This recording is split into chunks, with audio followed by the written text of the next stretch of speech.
في سؤال أتسابونا بيقول: هل استعان القديس سرابيون بإفخارستية القديس مرقس؟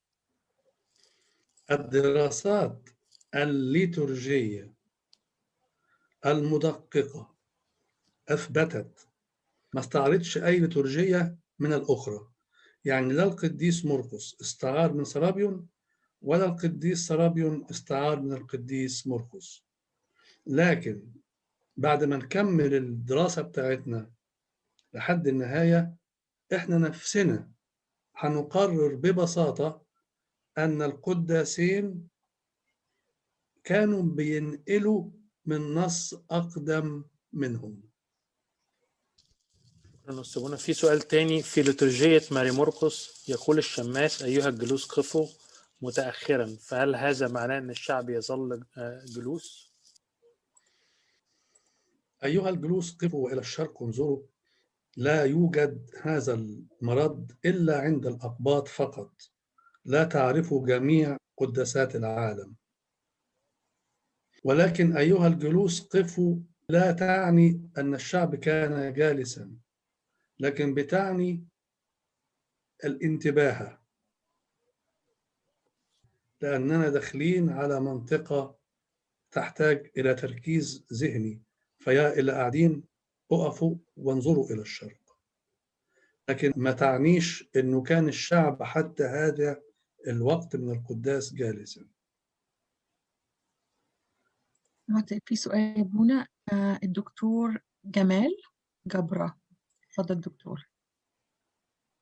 سؤال عن اللي وصفته قدسك بأنها مصرية قديمة.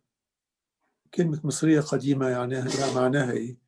مسيحية قديمة في أول القرن الأول، ولا مصرية قديمة اللي هي الصلاة يعني؟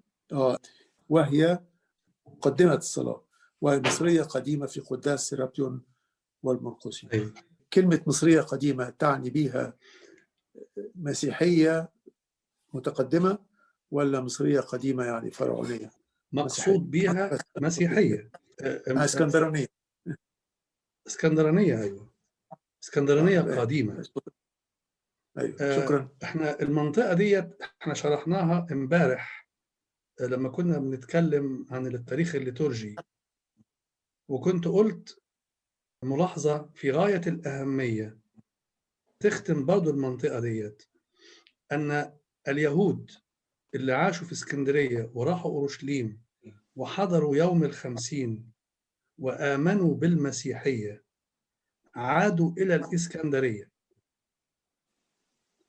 وأسسوا جماعة مسيحية لم تكن مقننة ككنيسة، لأنها لم تكن تأسست على كرازة أحد الرسل، لكنها جماعة مسيحية ظلت بضع سنين وليس شهور أو أيام، حتى جاء القديس مرقس الرسول إلى الإسكندرية يكرز بالمسيحية.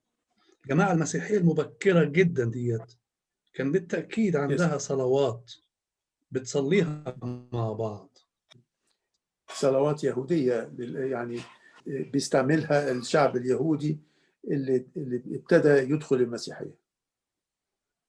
ما احنا اتفقنا برضو ان المسيحية نشأت في وسط يهودي. اللي خلاني اتكلمت انها برضو نشأت في وسط مصري، زي ما الفن والرسم تعمل بعض الأساليب المصرية القديمة في التابوت مثلا وطريقة الدفن وحاجات زي كده. لكن أنا دلوقتي فاهم إن احنا بنتكلم على المسيحية المبكرة. المسيحية المبكرة جدا جدا. في أي سؤال تاني أتسابونا؟ ميرسي أتسابونا. نشكركم شكرا جزيلا، ربنا يكافئكم.